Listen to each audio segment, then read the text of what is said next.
Le plus de l'info ce soir, gros plan sur la réforme des retraites. Le contenu a été dévoilé aujourd'hui par Édouard Philippe. Fin des régimes spéciaux, système universel à point, âge d'équilibre à 64 ans, basculement à partir de la génération née en 1975. On fait le point avec Valérie Batigne. Bonsoir. Bonsoir. Vous êtes dirigeante associée de Sapiendo Retraite. Alors le projet de loi vise à créer un système universel par point et non plus par annuité. Concrètement, expliquez-nous comment ça va fonctionner. Donc, il y aura un seul régime qui sera unique pour tous et qui fonctionnera avec des points. Donc, le système des régimes à points est déjà bien connu, puisque c'est comme ça que fonctionnent tous les régimes complémentaires des salariés, du public ou du privé. Donc, comment ça fonctionne en pratique ? En fait, c'est assez simple, puisque les personnes perçoivent une rémunération. Sur ces rémunérations sont prélevés un certain montant de cotisations. Et ces cotisations servent à acquérir des points. Et les points sont accumulés au fil des années et sont convertis à la fin de la carrière dans des droits à retraite à vie. Donc ce qu'il est important de savoir, c'est avec combien me faut-il d'euros de cotisation pour acquérir un point. C'est la valeur du point.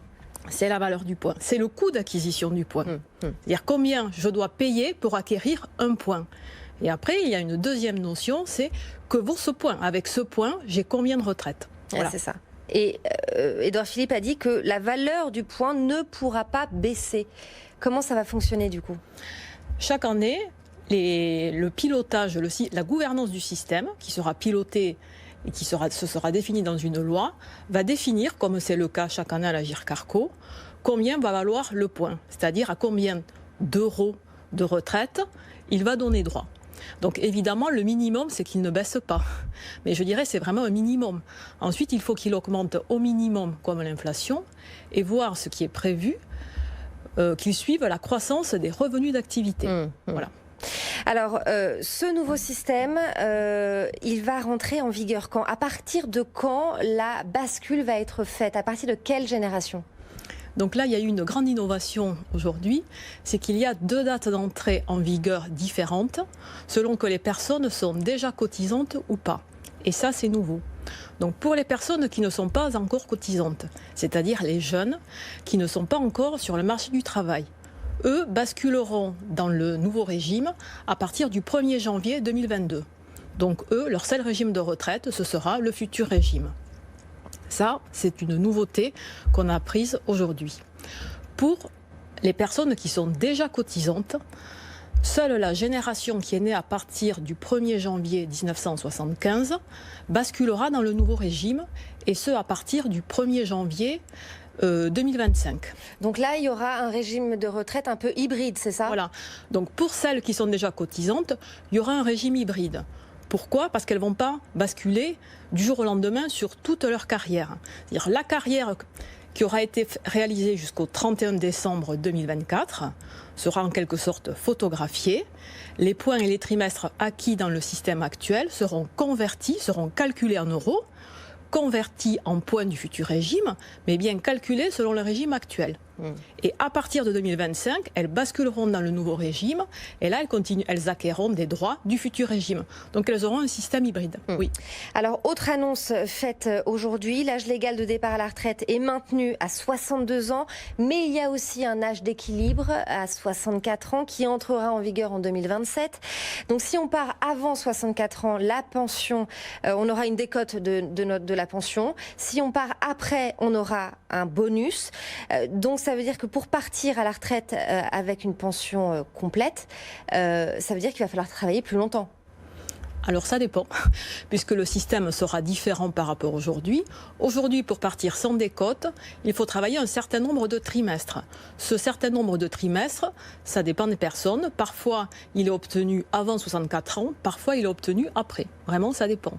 Dans le futur système, ce sera beaucoup plus simple. Il sera obtenu à partir de 64 ans. Donc le seul moyen, entre guillemets, d'obtenir le taux plein, c'est-à-dire pas de décote, ce sera d'atteindre ce fameux âge d'équilibre de 64 ans. Alors qu'aujourd'hui, il y a plusieurs paramètres, dont le paramètre des trimestres. Voilà. Alors Édouard Philippe a dit aujourd'hui qu'il n'y aura ni vainqueur ni vaincu avec la réforme. Bon, quand même, est-ce qu'il y a des gagnants, est-ce qu'il y a des perdants ? Et qui sont-ils ? Donc il y a aujourd'hui, objectivement, dans les 42 régimes, il y en a certains qui ont des avantages dérogatoires par rapport à d'autres.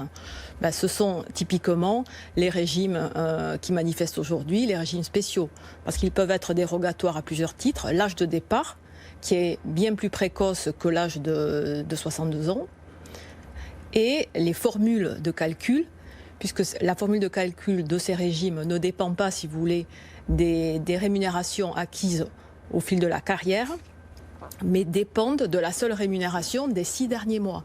Donc c'est plus avantageux que la moyenne des régimes et plus avantageux que ce qui est prévu dans le régime universel. Il y a eu aussi un passage sur les forces de sécurité. Est-ce qu'on n'a pas créé là un nouveau régime spécial ?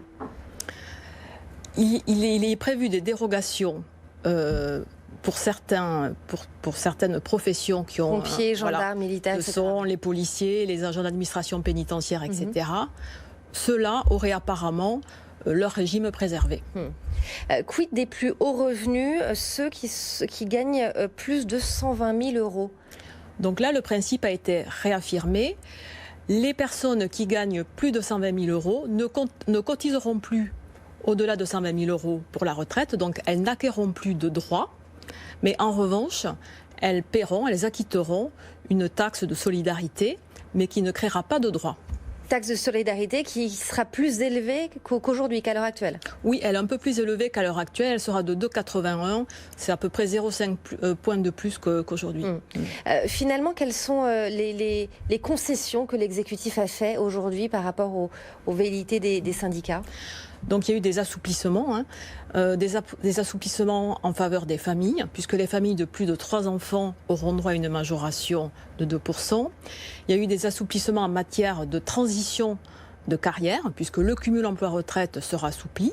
Il sera plus avantageux, puisque dorénavant les personnes qui travailleront à la retraite cotiseront et acquerront des nouveaux droits à la retraite, ce qui n'est plus le cas aujourd'hui. Le dispositif de la retraite progressive sera étendu et notamment accessible aux cadres au forfait qui en sont aujourd'hui privés. Et surtout, certaines professions ont été rassurées. Il a visé les enseignants qui font partie de la catégorie des fonctionnaires à faible prime et qui donc auraient touché moins. Il a prévu que ces personnes, de par la loi, ne pourront pas toucher moins que dans le régime actuel.